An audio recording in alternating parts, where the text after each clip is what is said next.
to our first of the year ChangeMaker Exchange AI Masterclass. And we have a very special one with us today. Super critical topic. We're joined by Ansgar Koene from EY on AI governance. And if the first time you're joining one of these, we are ChangeMaker Exchange, and this is all part of our initiative supporting folks in the social impact world to navigate the era of AI. We're going to be recording this meeting. So if you want to not have your image, etc. recorded, then now would be the time to turn it off. You're all super welcome. If you're just joining, hi, we're seeing lots of familiar faces here. Philip, Oliver, you're all super welcome. Great to see you. Drop in the chat who you are, where you're calling in from, and your organization.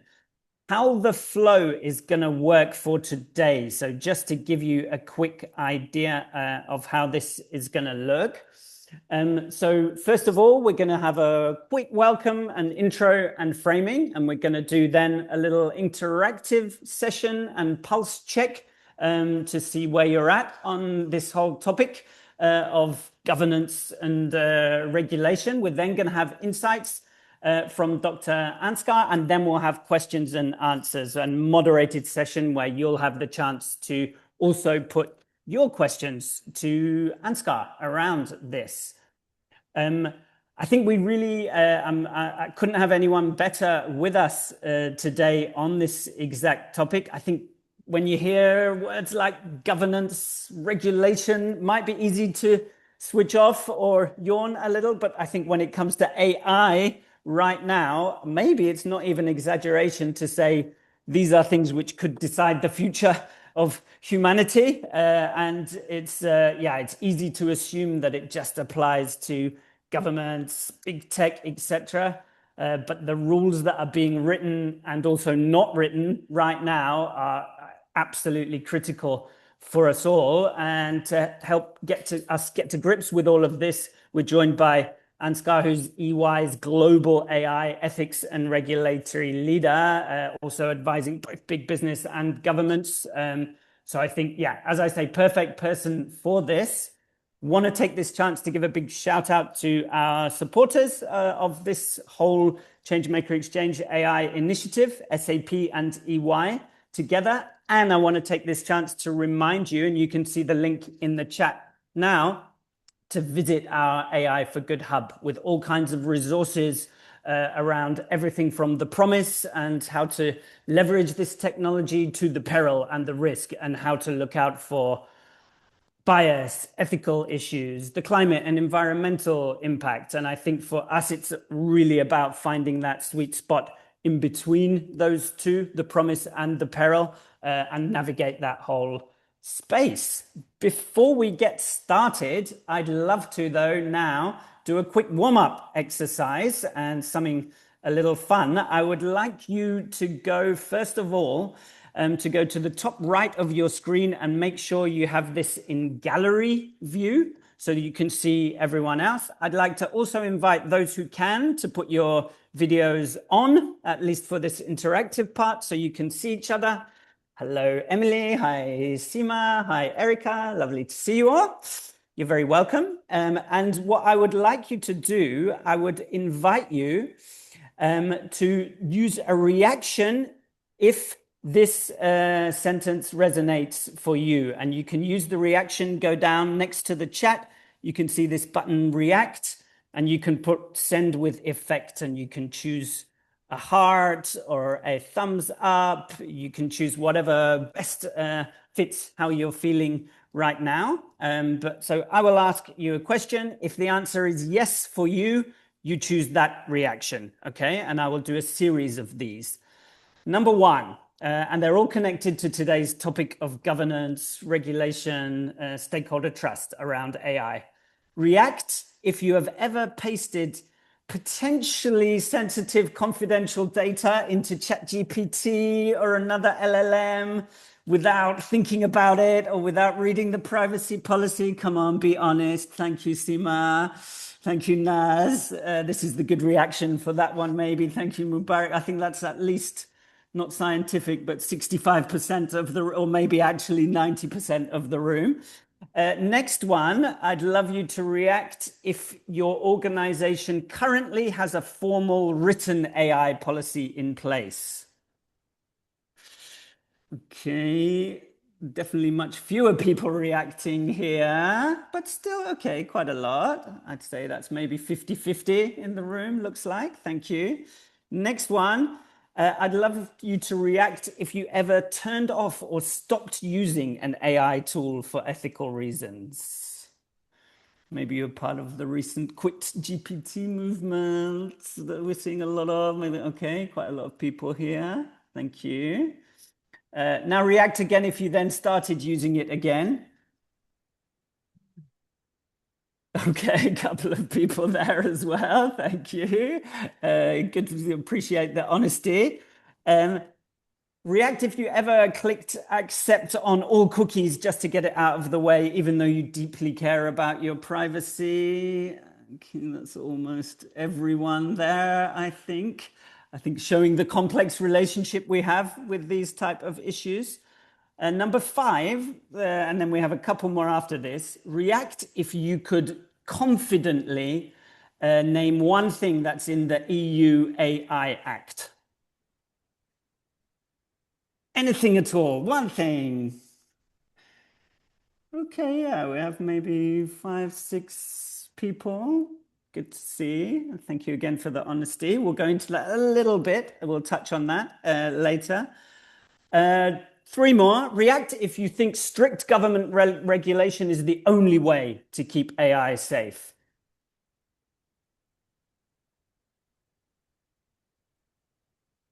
Okay, we have a bit of a mixed bag there. React if you fear heavy regulation will create barriers that crush innovation, difficult for small organizations. Okay. We have a few there as well. And more. Okay, we're going to go into this topic as well.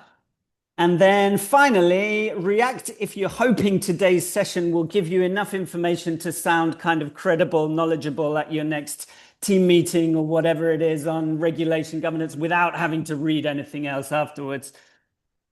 Awesome. Okay, good to see you're in the right place. No pressure then, Ansgar, to make everyone sound knowledgeable on this very complex topic. Thank you for the honesty, everyone, and thank you for checking in with us. I think that shows a little. We want safety, but we also want speed. We want privacy, but then we choose convenience. So let's look at how we govern and navigate all of these tensions now with Dr. Ansgar. And I'm handing over to you now. Floor is yours, everyone. You can ask questions at any time by dropping them in the Zoom chat. We will kind of collect them and then bring them to Ansgar afterwards rather than stop during the presentation. So Ansgar, floor is yours. And thank you again for being with us.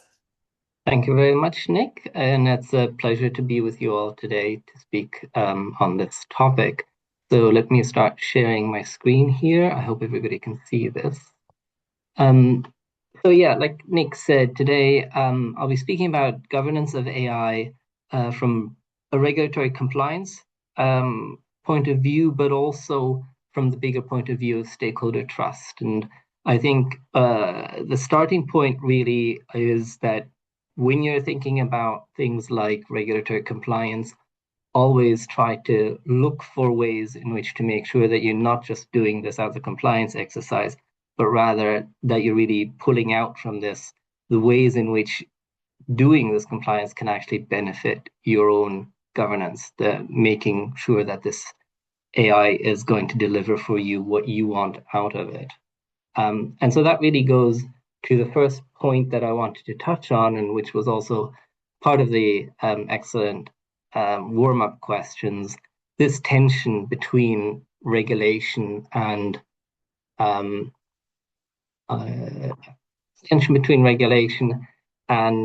innovation. If done right, and that is an important caveat, sensible regulations actually support responsible innovation.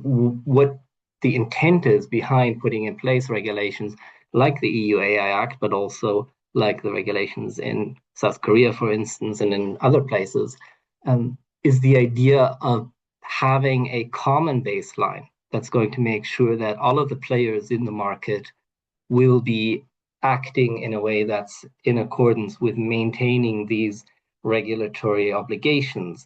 And if we're looking at AI regulation, what we're generally seeing is actually that it's not about introducing completely new types of obligations into the market. It's about making sure that the existing kind of safeguards that we've agreed society should be having, making sure that people don't get incorrectly discriminated against, making sure that people don't need to be worried that products they engage with aren't safe, making sure that there's basic quality control, those kinds of things. Just ensuring that these types of safeguards also apply when AI is being used, and that the introduction of AI does not complicate how to make sure that these types of safeguards continue to be there. And a key way in which that can happen, for instance, is that the introduction of AI may make it difficult for the end deployer that traditionally has held these obligations to actually have the kind of controls over the system that would be needed in order for them to be compliant. Clear example, hospitals have an existing long-standing obligation to treat all patients equally. But if they're going to introduce an AI system that helps them with triaging, identifying which patients need more urgent care, if that AI, that means they then have an obligation to make sure that this AI system isn't going to misbehave and incorrectly discriminate and prioritize some patients. But does the hospital actually have sufficient access to the way in which the AI system was being created in order to make sure that that is true? And so with the introduction of new AI regulations, the idea is to make sure that obligations fall along the value chain to those that are best placed to address those risks. This is, of course, what you're trying to achieve. Whether that is going to be the case, that can sometimes be questionable, whether the regulation is created in that best possible way. Ideally, regulation also doesn't, the idea that regulation stifles innovation is a too simplified kind of way of talking about things. What regulation is trying to do is it's trying to direct the direction of innovation. We're trying to make things, increase innovation along certain lines and reduce the kind of efforts that are being put in to build things in the other direction. A clear example of that has been things like vehicle emissions standards, which accelerated innovation along more efficient engines and reduced innovation for more heavy vehicles, those kinds of things. So it's about guiding, and it's about making sure that companies often have a particular kind of, and the engineers within companies that are building these things, they have a certain kind of goal that they're focusing on. Government has an obligation to look at these things from a societal point of view and saying, look, you may have the goal of getting greater efficiency in the way in which you're doing hiring, but from a societal point of view, we need to make sure that the hiring process doesn't discriminate against certain populations, etc., in ways that aren't relevant to actually making sure that you have the best people in the job. So it's bringing in that other kind of perspective and guiding the innovation in a way that meets that broader perspective. So that's the big picture of what you're trying to achieve with good regulation. However, of course, AI is a new space. It's tricky for anybody to figure out what is the best way to do the regulation. And that is why what we're seeing globally is quite a diverse landscape of the ways in which different countries are approaching how to do regulation. First point to make is there's both national kind of level regulatory experimentation happening, but there's also multilateral activities going on to try to coordinate between these and to jointly try and find out what is the best way to do things. In 2024, we had the UN Global Digital Compact, which was really driving to try to bring in also the voice of the Global South into these conversations. Because prior to that, at the OECD, starting from 2019 already, a lot of work had been happening, but that was focusing on the industrialized countries. The OECD work, however, is very important, as we'll see in a couple of slides, because it provided the kind of baseline principles that pretty much all countries are also following. There are other activities, G7 Hiroshima AI process, which is focusing on the frontier kinds of AI systems in the Council of Europe, which has put in place a framework convention on AI, focusing to a large part also on the impact on democracy. Now, I'm not going to go through all of the text that's here. You'll be getting a PDF with this slide, so you can read it in later on. But just to point out that we have some jurisdictions, the EU, China, South Korea, that have been moving forward to put in place new types of regulations for AI. We've got jurisdictions like Canada, Australia, India, that are exploring what is the best way to go. Is it better to do guidelines? Is it better to focus on existing regulations and making sure that they work with AI? Or is it better to go the route that the EU did and put in place a new piece of regulation? We've got places like the UK that has really taken that position of, we'll focus on the existing regulators, but give them clear instructions that they need to make sure that the existing rules work when it comes to AI systems. But we've also got the United States, which is a complicated environment, because at the one hand, at the federal level, there's a strong push against any kind of regulation. But on the other hand, we see that there's quite a bit of AI regulation going on at the states level. And even though there was an executive order saying that the states should not be continuing to regulate, so far the states have ignored that executive order and are continuing with new regulations. Utah came out with a new piece of legislation being put into their state assembly, for instance, just recently. Globally, what we can see is some countries prefer more of a guidelines kind of approach. Other countries prefer more of a new kinds of regulations approach. Generally speaking, this is just following the normal trends of where countries lie in their cultural approach to doing to new kinds of technologies. The EU has a tradition of being more of a move forward with new regulations. Places like Japan and have a tradition of being more guidelines focused. Generally speaking, Asia is more along the directions of putting forward guidelines.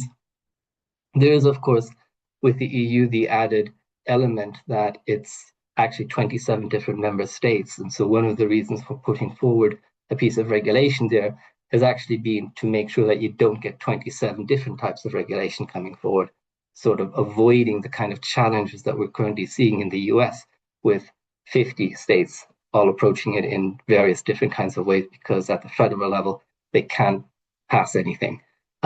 So it's a dynamic space, and everybody is definitely looking at everybody else to see, this is working, let's try and follow that. They're actually struggling at this point. And for instance, in that area, we can see that there's a lot of focus at the implementation phase of the EU AI Act now to say, okay, you guys passed a piece of legislation.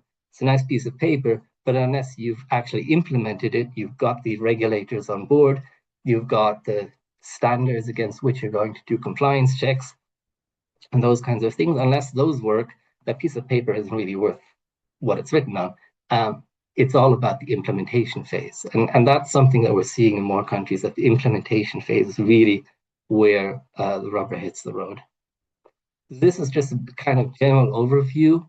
Just to highlight again, it's not just in sort of the EU that regulation is actually happening. We've seen like China has passed specific types of regulations for various types of AI, a lot of those focusing on things like generative AI, the creation of content that goes online. We've also got some regulation in Japan. South Korea has put forward a basic law which gives the baseline for building up other kinds of regulations. But we also see pretty much all countries have signed up to a voluntary framework of principles, so that so sketching out what good should look like, what the responsible use of AI should look like. And most countries have also got some digital policies that are looking at related kinds of risks, such as cybersecurity kinds of risks. And we've got, of course, existing industry guidance. It's important to remember, of course, AI hasn't come into this into a vacuum. If you're making an AI that's part of a medical device, you need to meet medical device kinds of regulations. If you're putting AI into machinery, you've got machinery regulation that you need to think about. There's all kinds of other pieces in this regulatory puzzle that might not have AI in the title, but they will still apply to you. So I've mentioned these common principles that around AI governance that pretty much all countries have signed up to. And these are effectively summarized in the 5 principles by the OECD.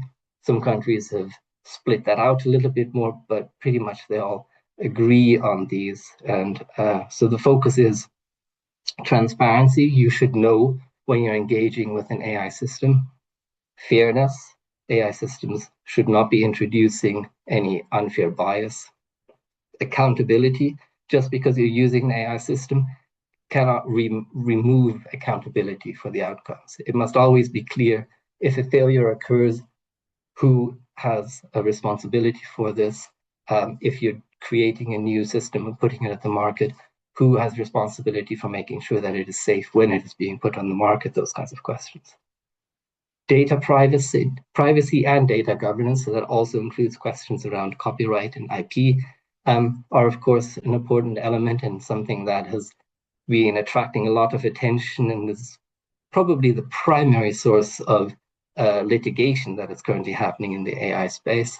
And then, of course, the security and safety aspect, which variably looks at things like large-scale safety questions of will AI potentially create the end of humanity, or small-scale safety, how do we make sure that this autonomous vehicle isn't going to run over people? So, but these are sort of the core principles, and it's good. It's very it's a good basis that pretty much all countries agree on this. So that means if we're talking about how to make sure that the regulatory approaches are interoperable, if I've got my system that can be compliant in this one market, I can go to another market. This is a common baseline that we're working against. As I mentioned, AI regulation doesn't live in a vacuum. And this is just the example from how the picture looks like in the EU. In red, we've got the AI Act. Great, this is the one that has AI in the title, but it's not the only piece of regulatory compliance that you need to think about. You've got the GDPR, obviously data privacy questions. You've got Data Act and other data-related regulations. You've got cybersecurity, Cyber Resilience Act you need to think about. If it's of a generative AI for social media type of content, you may need to think about the Digital Services Act, etc. So it's a whole patchwork, and it's important to keep in mind that these things interact. And that is also an element that the regulators are challenged with, is how to make sure that compliance for all of these works in a smooth way, so that the added kind of compliance obligations of the AI Act don't cause friction with the existing compliance regulations with GDPR, one of the elements of the current discussions around how to improve the AI Act that are currently being discussed in Parliament. And I mentioned AI Act is still being discussed in Parliament, even though it was passed. So AI Act was introduced in 2024. However, it's going through a phased implementation.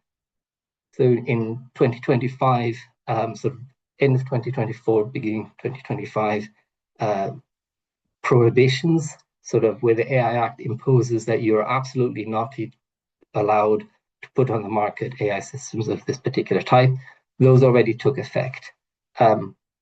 Obligations regarding general purpose AI have also come into effect, but other things like the obligations for so-called high-risk AI systems, and I'll mention what those are in a minute, were due to come into effect later this year.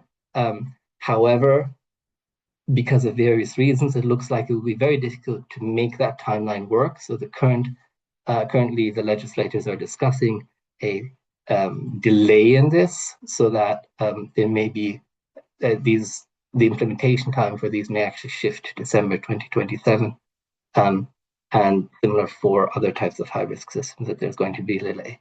So just to point out, this is a complicated space, and really it's a space where the developers, the deployers of AI systems, and the regulators of the AI systems, we're all on a learning journey together.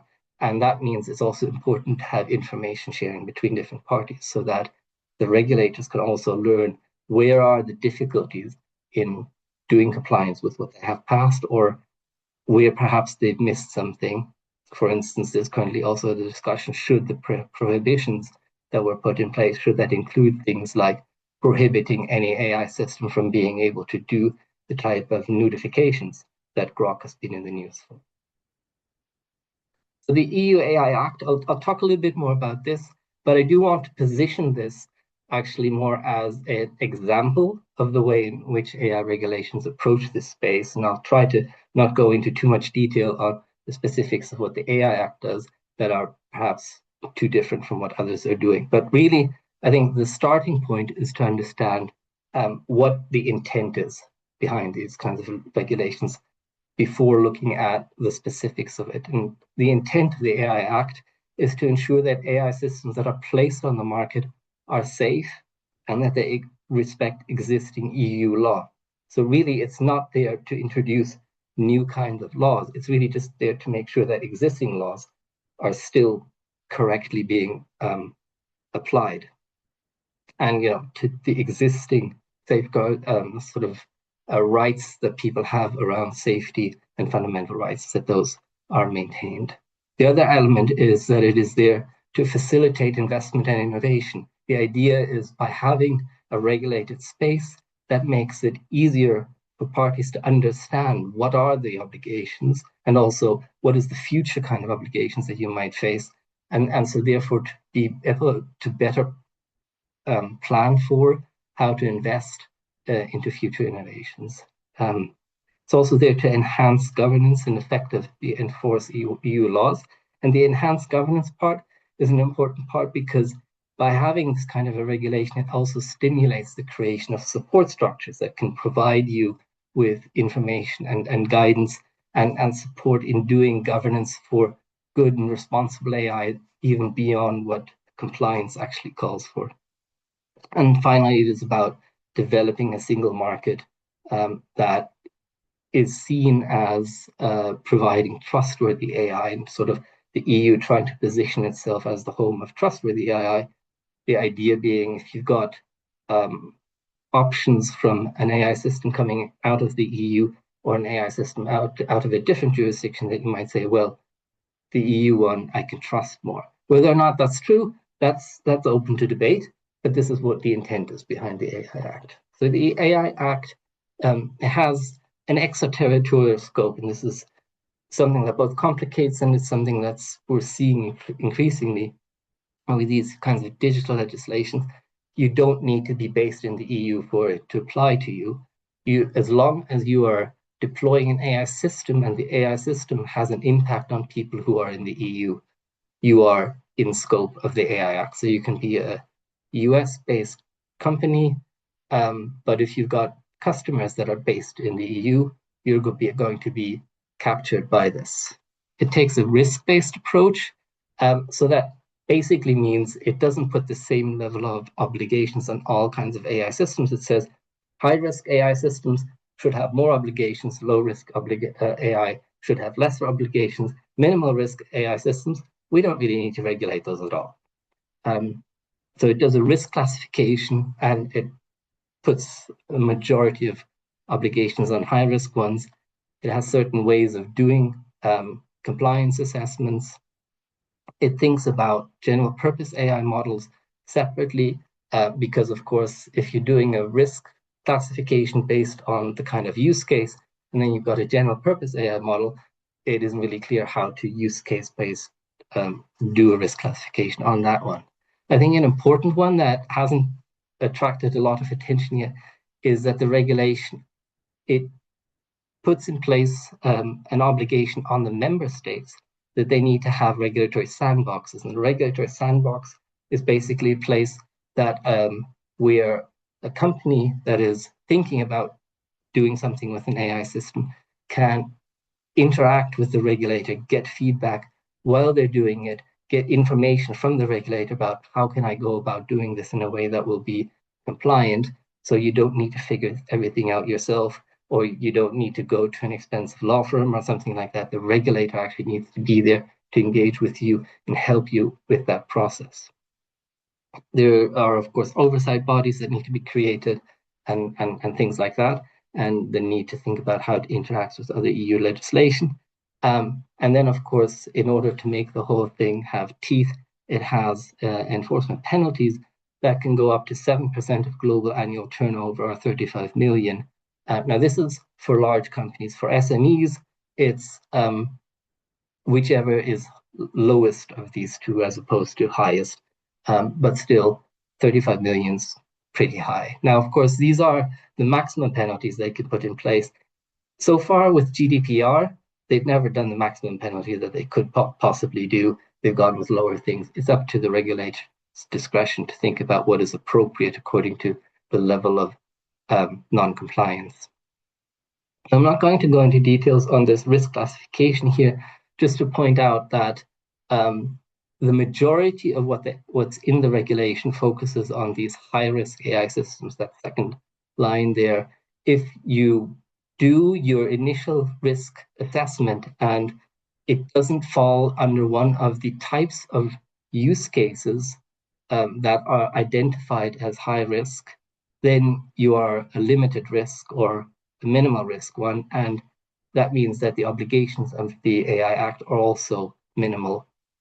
So in the limited risk ones, which is things like chatbots, the obligations basically come down to transparency obligation. You need to let people know that they're engaging with an AI system. Beyond that, hardly any obligations.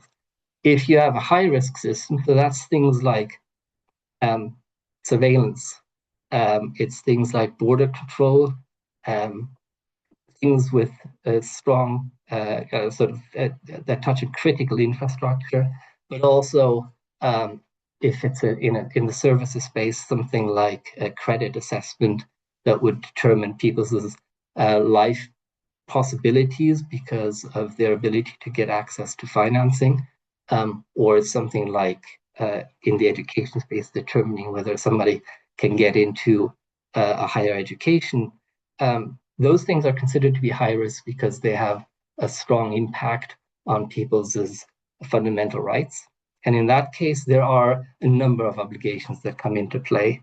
I've got a slide about that just a bit later. And then, of course, there's the unacceptable risk or prohibited systems. That's basically where the EU has said, we fundamentally think that social scoring systems is not acceptable in the EU. If that's something that you want to do with your AI system, you're not allowed to do it.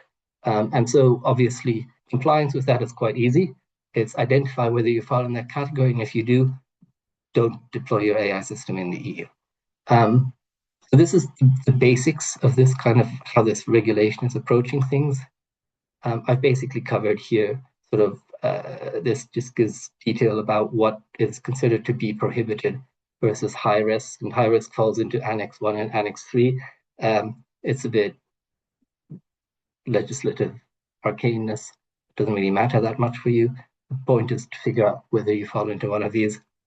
But the obligations are important. So if you are, as I said, if you're prohibited, obligations easy, just don't do it. If you're limited, transparency. If you're minimal risk, there are no obligations other than having done this risk assessment. But if you are high risk and you're a provider, so that is to say the creator of the AI system, or the one that is putting it into the market, then you have obligations like making sure that you've got a risk and quality management system in place, that you've got good data governance, that you have technical documentation, transparency, human oversight, cybersecurity, etc. These are things that you need to make sure that you have in place pre-market before putting it on in the market. Once you put it onto the market, you still have obligations as a provider. You need to do record keeping. You need to make sure that corrective actions happen if the system didn't perform correctly. You need to do incident reporting, etc. So there are quite a bit of obligations. However, if you look at the kinds of obligations, I think you'll agree that they actually make sense for anybody who wants to create an AI system that performs well. I mean, I hope everybody would want to have quality management anyway. That good data governance is something that you want to be doing. Having technical documentation, sure, if you do vibe coding, you might find technical documentation a bit difficult to do.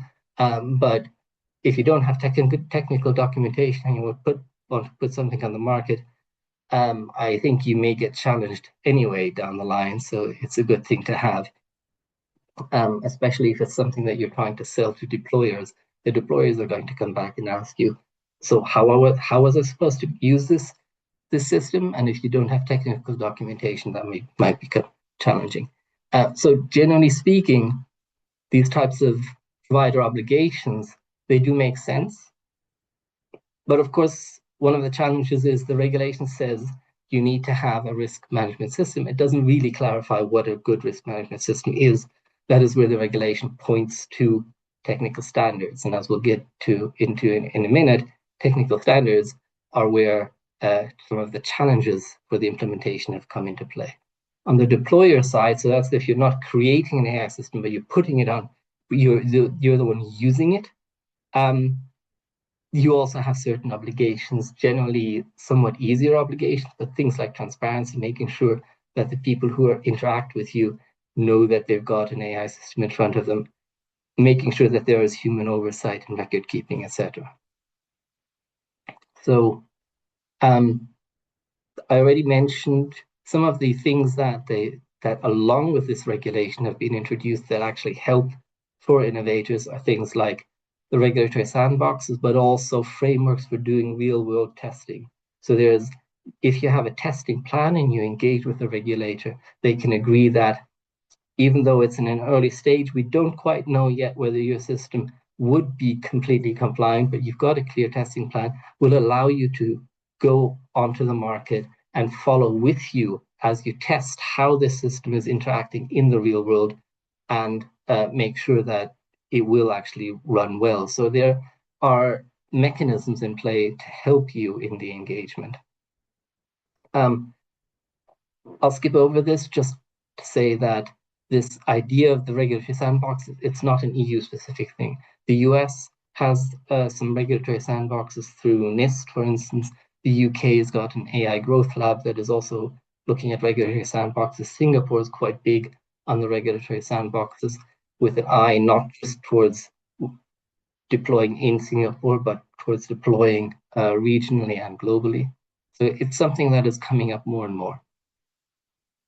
As I mentioned, the EU AI Act, and this is something that is increasingly true with more pieces of legislation in this kind of technical domains. The legislation, and this is called in the EU case, new legislative framework, even though it's 40 years old, says we will define the kinds of outcomes. We won't define the specifics of how you get there. The specifics will be defined in technical standards, which get assessed by the European Commission. They sign off on it. And if you then use that technical standard, then you are considered to be in compliance with the legislation. So it's the presumption of conformity, as they call it. So because the Commission has looked at the standard and said, yes, yeah, if you follow all of the steps in the standard, then you've done what we consider to be sufficient to be compliant with the legislation. So effectively, the standard then gives you the roadmap for how to become compliant without having to get additional legal advice. Now, this is this idea of standards supporting regulation is not completely new. It's something that's been going on for a while. Standards are a kind of interplay between regulation. Because regulation says this is what we want everybody in the country to comply with in order to be there. Standards say this is a common way of doing things that experts in the space have agreed is a good way of proceeding, and so they can be connected with each other. Though the use of a standard is never mandatory, it is often something that is forward as a good practice. There are a number of kinds of standards, some that provide specifications, others that provide code of practice or methods or guidelines. Looking into this will help you to understand a bit better, if you're looking at the kind of standards that the standards bodies come out with, which of these can help you with which aspect of your good governance. And I'll invite you to read this through in detail later. But as I said, the AI Act is referring to these standards in the kind of high-risk obligation. So it issued a standardization request to the European standards bodies to create standards for the risk management system, for governance and quality of data sets, for record keeping, for transparency and information provision, for human oversight, etc., the ones that you're seeing there. And the idea is, as soon as all of these standards exist, you can simply pick up that standard, do what it says, and then you can feel confident that you are compliant with the AI Act. And these standards are being created by so-called standards development body. In the EU case, it's Sensenelec, but there's also at the international level, ISO IEC. And so ISO IEC standards are referred to by various governments. They look at these as good ways of doing things, but not just by governments. It's also something that we will frequently find referred to in contractual agreements, for instance. Many companies that operate in a supply chain kind of ecosystem, let's say the automotive industry, parts suppliers in the automotive industry need to be compliant with the ISO 9001 standard, which is a quality management standard, in order for the car manufacturer to feel confident that the parts are going to be sufficient quality. And basically that's what's happening in the AI space as well. ISO is currently busy with a number of working groups developing standards in various parts, including trustworthiness of AI, including data questions, including foundational standards. And a key standard that came out in 2023 is the 42001 AI management standard, because this is establishing what does a good governance framework, what kind of management systems should you have in place in order to make sure that your AI systems are trustworthy, that you have responsibility. Basically, the 42001 talks about things like establishing accountability in your development process, etc. And we are seeing increasingly that companies are saying, in order for us to engage with someone else, with a different company, we want that other company to show that their AI systems are 42001 compliant. Because otherwise we don't feel confident that they're not going to have cybersecurity vulnerabilities, that their system isn't going to crash on us. And then that means our systems that are dependent on our suppliers aren't going to function anymore. So we're seeing also outside of regulatory compliance in contractual agreements that these kinds of things are starting to come up. If you're looking at this more from the ethics perspective, the IEEE has done quite a lot of work, and that started even back in 2017. A number of these standards will provide information about how to go about addressing some of the kind of key ethical concerns that exist, things like transparency, but also, for instance, algorithmic bias considerations. I call that one out because I shared that one when we were creating it. And so this is just a couple of examples in this space. Another important, so we've got the 42001 standard from ISO there. In the middle, this is a standard that was created together with the Five Rights Foundation and to help companies be compliant with the UK's Age Appropriate Design Act. So this is how to create AI systems and online platforms in a way that meets age-appropriate design kind of concepts. And then the last one is the algorithmic bias consideration standard. In the US, an important one is the AI risk management framework that came out from NIST. And this helps companies think through how to make sure that they are identifying and addressing risks that are introduced by AI systems.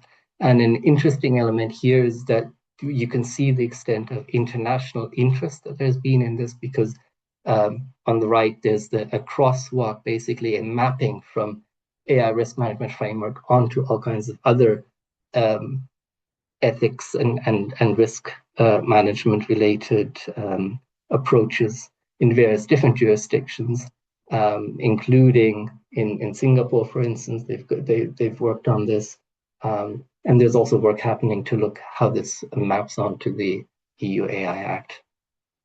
And then finally, just to point to the UK AI Standards Hub, and there are other standards hubs coming into existence, is a space that the government, together with the Alan Turing Institute, has created to make this standardization ecosystem more accessible for SMEs, for civil society, for academia to engage with, but also just to even understand which standards exist, which standards might be appropriate for your use case, etc. So there is a growing understanding that standards are often themselves difficult to understand which is the appropriate one, and so that there is more need to support SMEs in approaching and using these. And so these kind of standardization hubs are coming into existence. And with that, I conclude just to highlight, AI governance frameworks cover process, technology, and people, and regulatory compliance is one part of this. But it is something that plays into the other elements as well. And if done right, regulatory compliance should not just be about producing paperwork to submit to the regulator, but should really be that you're creating your good governance framework, that the regulation is providing you, in a sense, a map of what are the different elements that would make for good governance, and that by doing the compliance, you're actually also making your own processes, systems, and so forth better for everyone. With that, I will stop sharing and open for the Q&A. Brilliant. Thank you so much, Ansgar. Wow, amazing depth of knowledge that you have there. And I think, yeah, certainly myself learned a lot, and I think also helped to demystify this very fast moving space. I think in some ways I felt a little comforted that there is so much regulation going on that I didn't realize. And then in other ways felt a bit like, oh my God, how can I ever get my head around all of this? And especially and I know I speak for quite a lot of people in the room, like someone leading a pretty small organization, not too much capacity for this kind of compliance, that at least it feels heavy. What would be, and by the way, I have lots of questions in the chat and some really juicy ones, so I'm going to ask for kind of, if possible, like quick fire answers to them so I can get through as many as possible. What would be your advice for smaller organizations who are just terrified by the EU AI Act, for example? How do they navigate all this? I think the first step is every country has to have an AI sandbox and a regulator that you can reach out to. And there's a lot of effort being put into creating guidelines. So look for what kind of guidelines are coming out.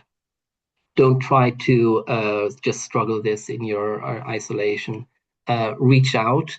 There are even academic papers being written on how to approach this.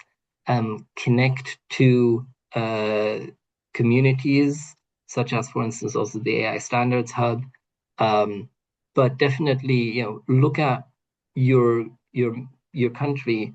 All of the regulators are, they're recognizing they need to be providing support, and SMEs specifically have been called out as the ones that they need to be providing support for.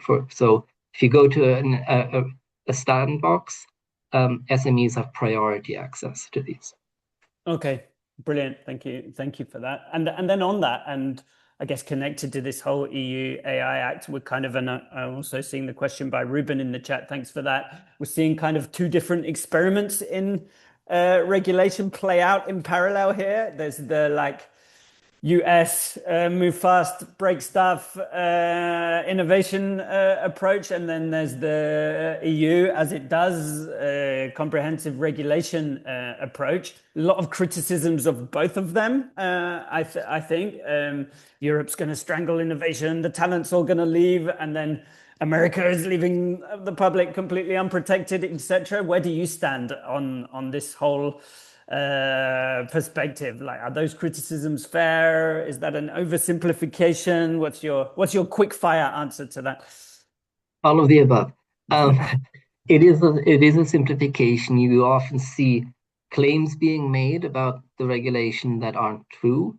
For instance, what is totally missed often is, as long as you're not looking to put this system onto the market, the AI Act doesn't apply. The AI Act only applies as soon as your system has potential for starting to have an impact on actual people.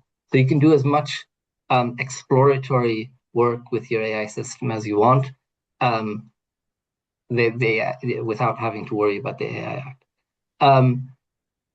At the same time, the US it's criticized as being a free-for-all. There may be the occasional state that is an actual free-for-all, but California, for instance, isn't. New York also definitely isn't. The various pieces of ways of regulating are coming forward. And of course, it's the traditional, in the US, it's all about post-deployment litigation, which is what we're seeing in the copyright kind of space at the moment. Final say on this, there are also other places like Singapore that are approaching this more from a guidelines perspective that can be a useful place to look to, even if you're not in that jurisdiction, because things like AI Verify Foundation will be happy to work with companies, including SMEs, to explore how to make them meet AI ethics guidelines with a view to the global market, not the Singapore market. Mm-hmm. Okay, thank you for that nuanced approach. And do you see the EU regulation push as a risk that there becomes then an innovation progress gap with the US, with Asia, etc.? I think the innovation gap in between them has much more to do with the investment ecosystem than it does with regulatory compliance. Especially since so far the regulatory compliance hasn't even kicked in yet. Also, in the EU, it was a question of either put one piece of regulation or face the risk of 27 different ones. So it was the lesser of two evils if you're against regulation, and if you're pro-regulation, it's still more beneficial because you got a singular, more funded, with more people having thought about it kind of framework in place. Okay. Personally, I lean more towards pro-regulation because I fear without it, you get big players being able to bully their way through without having a enforced common baseline of responsible behavior. Okay, good. Thank you for that. And then do you see, so the GDPR as a good kind of example of a European initiative that in many ways I think became a global standard for how we treat sensitive data, and because so many countries collaborate with, do business with Europe, it became that standard. Do you see the same thing potentially playing out with the EU AI Act and that becoming the global one? It could. I think it's a bit too early to say because that really depends on implementation. At the moment, the AI Act, it's on the knife's edge. It's if the implementation can be made to work, and that is going to require this delay in enforcement of some things, then it may turn into a global example that others are going to want to follow. But if the implementation fails, then it will become the poster child of what not to do. And so it's currently pretty much nice edge. It will it will really depend on not just the standards that need to get finished and be put on the market, but also the national authorities don't have their act together yet. They haven't really been staffed yet. The big problem is getting the sufficient and sufficiently skilled people into these authorities. Having a regulatory sandbox is great unless the people that you find there don't know what they're doing and can't really support you. So getting the right skilled people into these regulatory authorities is critically important. And currently they are struggling to get them properly staffed. Interesting. Not something I'd thought about before. Thank you for sharing that perspective, and interesting how much on a knife edge and crossroads it is as well. And I think these days it's in the news a lot, and we're getting now to a couple of the trickier, juicier topics. The regulation space we've seen. In particular, in the US, the whole standoff with Anthropic and the Pentagon, and can Claude be used for autonomous weapons and mass surveillance, etc.? Anthropic had, whether rightly or wrong or slightly disingenuously, we don't know, built a lot of its identity around being a responsible AI company, and then the US state and military can put pressure on them to say, you do this or you're designated a supply chain risk, etc., etc. Yeah, how does that all play out? This, like, if state power can override the ethical promises of companies, what does this all mean? Yeah, I mean, we've heard state procurement power as an important player for a while, but usually it was positioned in the other direction to say if the state puts in place obligations for these systems to be more ethical, to have better governance behind them, then the procurement power of the state can be a push for this even without regulation. This is something that we've seen, for instance, in the UK, where the UK government has put out guidelines for government procurement of AI systems that you need to have good governance frameworks, etc., to be able to offer to the state. But now to see this being flipped in the other direction, to say the state is going to block you because you're too ethical, that's a new one. It's tied to a particular kind of government. It's to a certain extent, it makes sense to say government and a company can't override the state in things like decision, what kind of decision, how the decision making in the Defense Department works.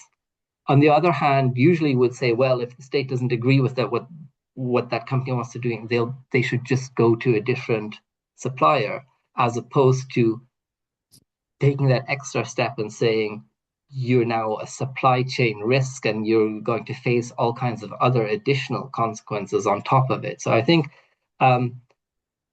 one might be able to make an argument to say the US Department of Defense breaks its contract with Anthropic because Anthropic didn't meet what they wanted. It's odd that they already had an agreement because Anthropic's position hasn't really changed. It's the government's position that has changed in this. So they are the one that are breaking an existing contract. But what I find the most questionable is that next step of saying, we're not just going to say we don't like you in this, we're going to make you a supply chain risk with potentially all kinds of additional consequences. Yeah, it's kind of scary, and like you say, it's usually the other way around, with kind of the government trying to force companies to be more ethical. So yes. Yeah, but we also saw, of course, then if you look at it holistically, like competitors just jump in as Ruben also had shared in the chat. So yeah, how do we break this difficult position where, like, who should be making that regulation? Yeah, so in a sense, what we're seeing with one company doesn't meet the expectations, and in this case, expectations are in a different direction than usual. But whatever kind of, what if one company doesn't meet the expectations, a different company can jump in. That is, what we see often happening if you don't have actual regulations that mandate everybody in this market needs to be meeting these kinds of obligations. And so, in a sense, it's interesting that this U.S. government cannot easily go into the direction of saying we're going to pass that kind of a regulation because they're anti-regulation. And on the other hand, passing a piece of regulation would mean it has to go through Congress, and Congress is failed to pass regulation on so many different aspects to do with the digital space. It's highly unlikely that they would pass a piece of legislation on the AI on AI. Okay, fascinating. Thank you. I'm going to go to a couple more existential questions, I guess, from the chat in some ways. From Andrew, I think there's a bit of a feeling from some people, and particularly maybe more in the social impact space, etc., that AI is in some ways kind of being forced upon us as inevitable. And do these frameworks, acts, etc., suggest non-use of AI as an option, or is it always framed as inevitable, and are these regulations kind of accelerating the inevitability of it in some ways? I certainly agree that the narrative around inevitability is currently present, has been pushed successfully by the tech companies. I was at an AI standards related event on Monday and Tuesday this week, and it was also mentioned this idea of, well, not just AI will inevitably come, but also the idea that AI will inevitably and somehow without humans having control over this, exponentially increase in its functions and continue to evolve. It's being put forward like it's inevitable, even though in reality, of course, businesses have to choose to invest in making an AI transformation. Otherwise, it won't end up being in their company. Businesses and investors need to choose to invest in building new AI. Otherwise, we're not going to get a new version of the AI. None of these things are inevitable. Regulations, I don't see regulations as pushing this inevitability narrative. Regulations are positioning, if you are going to go towards using AI, how to make sure that it doesn't break society. And in some cases, regulations do stop particular directions in which AI may be going, such as when certain types of AI systems are outright prohibited because they're considered to be contrary to the fundamental rights of citizens in that jurisdiction.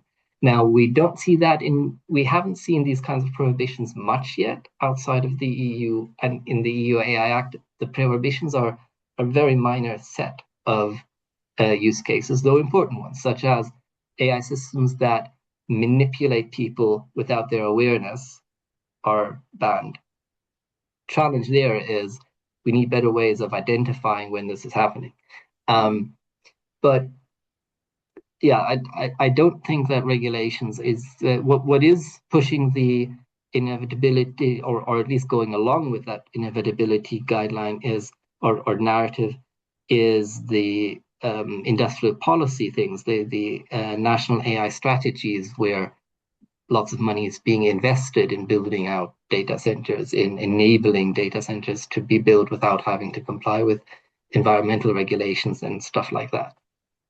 Yeah. Okay, great. Thank you. Thank you for sharing that. And touching upon some of the harms there. And I think it interesting, because I think you could make an argument that some of the current generative AI systems are pretty good at manipulating human behavior, etc. Another harm often talked about, and a question from Paul in the chat, is around the environmental impact. Are you seeing regulation on that, or the potential for sweeping regulation around that? There has been some discussion around introducing environmental impacts into actually back in 2024, before they so December 2023, when the main negotiations around the AI Act were ongoing, there was still a push by the Green parties to get environmental considerations introduced as well, but they didn't manage to get it through. And the current climate, political climate, is not favorable towards getting these introduced. So my fear is that we won't be seeing that becoming part of AI regulations in the near future.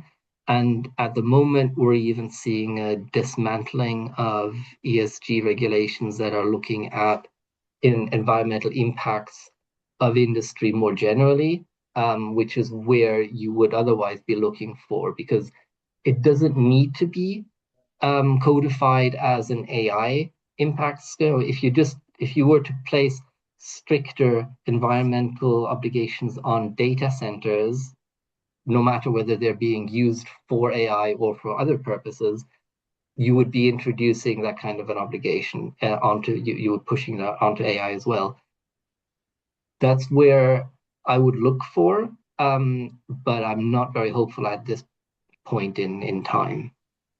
Yeah, thank you for sharing. And yeah, it is certainly a difficult time for the whole environmental movement and this green lash. We are seeing more from sort of local jurisdictions approaches, basically where they are feeling the impact directly. So we are seeing counties and states in the US putting forward blocks on the construction of new data centers on grounds of water shortage or energy shortage, and we see similar things happening in local jurisdictions in various European countries, in Australia as well. It's probably happening in other jurisdictions that I simply don't have enough insight into. Yeah, okay, interesting. Thanks for sharing that. And that also tackles one of the questions in the chat around data centers. Want to now maybe bring this a bit more local also to the audience, and talking about the regulation. Question from Saman: how does it affect smaller startups, indie developers, as compared to the bigger, more established players in the scene? I think for the small players, the challenge is where you're going to try to play in this AI space. And what we're seeing a lot is the model where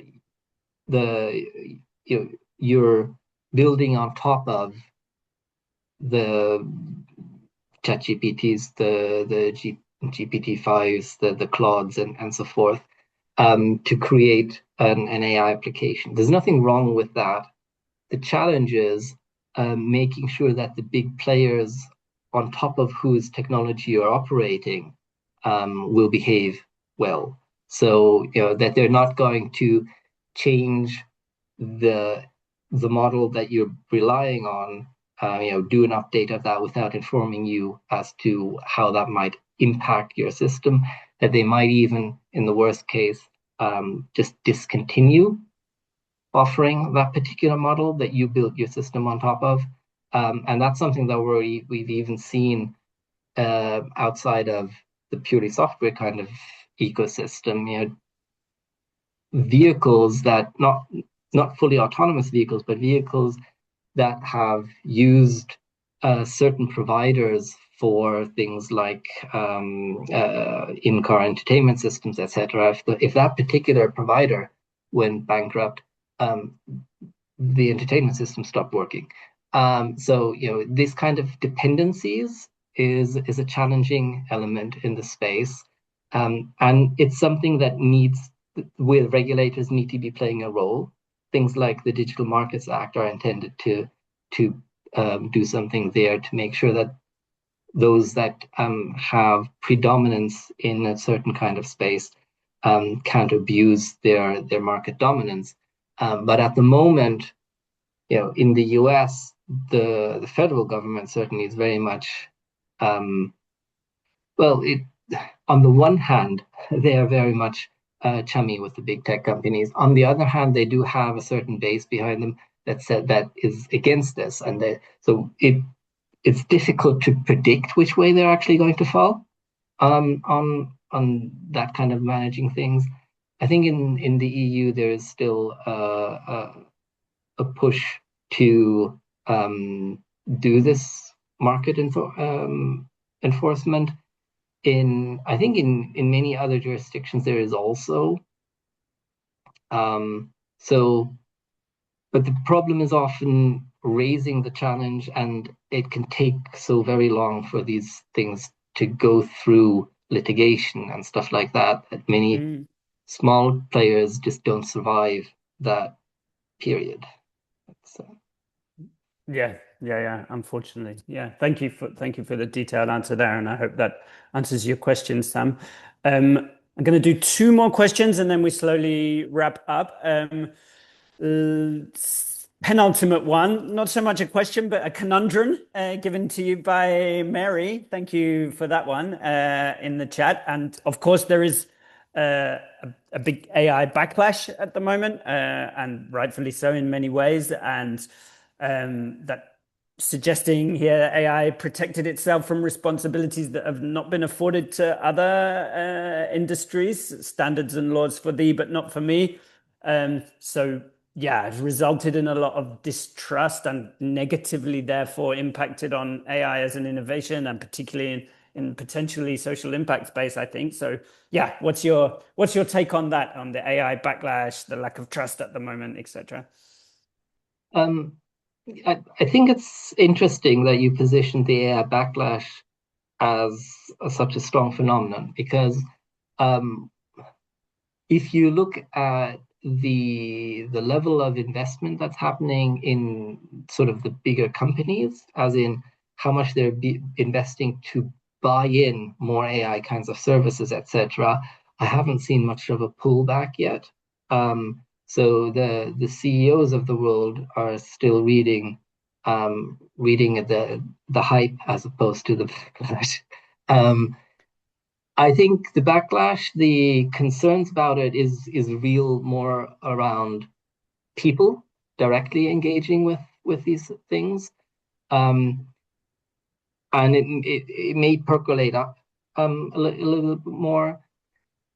But it's definitely true. The industry has been double-tongued. On the one hand, they're going to go after anybody who tries to use their models without explicit permission or something like that. On the other hand, they've been using everybody else's data without ever asking permission for it. So, yeah, I don't know how much the backlash has really gotten to them yet, because the major investors are still seem to be happy to throw money at them, even though the return on investment is often quite questionable. So it's when that backlash turns into financial impact only that it is actually really felt. Yeah, thank you for that. And okay, then one last question that I'd love to wrap up with, and then yeah, Ansgar, you're clearly a real encyclopedia on all of this. I think seen a lot of the insides on how AI governance actually works, seeing what kind of lobbying happens, the compromises, the different dynamics, etc. I think, yeah, knowing everything you know, maybe a bit of a binary question, but are you personally optimistic or not that we can govern this technology in time? Are we already too far behind? What's your take? I'm optimistic, and one of the reasons has to do with the earlier point around the inevitability. I'm not that convinced that this technology will inevitably continue to progress at some kind of a massive, fast rate that is impossible to catch up with. And one of the reasons is because the level to which it is actually progressing, I feel, it is not as fast as it's being made out to be, in the sense that if you look at something like the EU AI Act, it doesn't mention AI, agentic AI in there. Is that a problem? I would say no. It treats agentic AI like any kind of an AI system.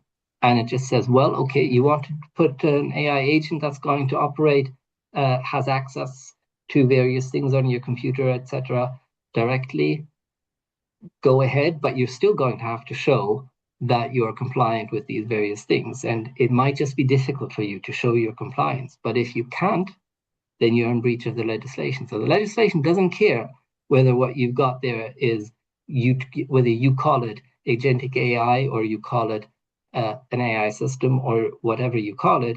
It just cares about you actually having the good data governance framework in place and being able to do the logging, etc.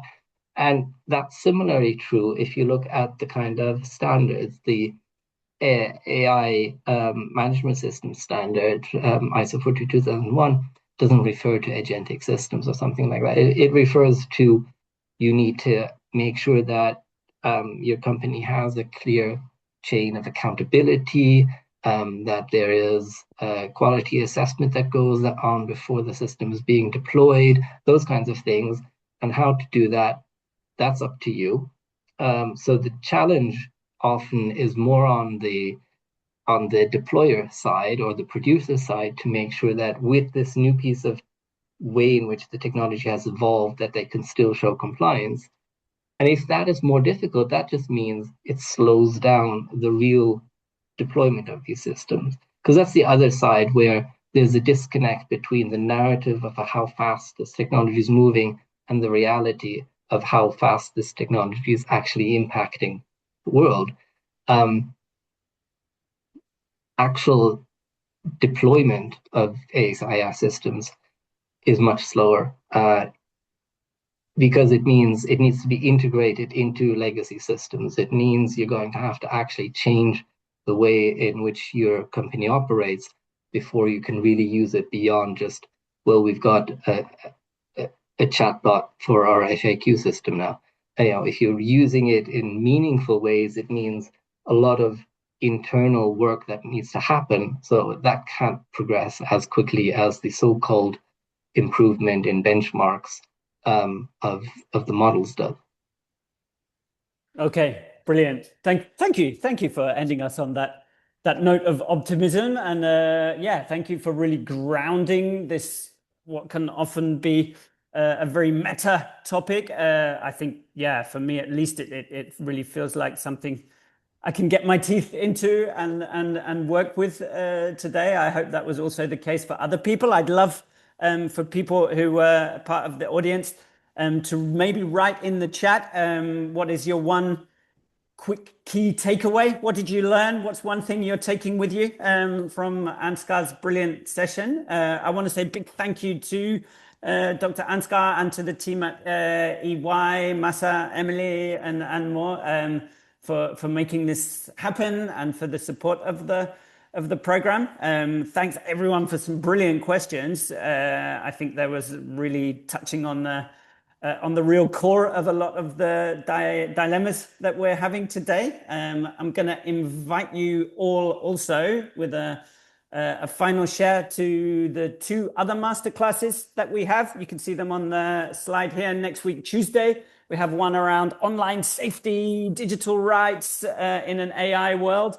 And then on April the 8th, we have a mini AI for Good World Tour with different young change makers from different regions using AI for good on democracy, nutrition, on sign language inclusion, on supply chain transparency, and more, which should be super exciting. So thank you so much, everyone. You'll receive Ansgar's slides and the recording of this session. And thank you. I'll leave you on Ruben's comment in the chat, which is there is hope. Thank you. Bye-bye, everyone. Thank you all. Thank you. Bye, everyone. Thank you.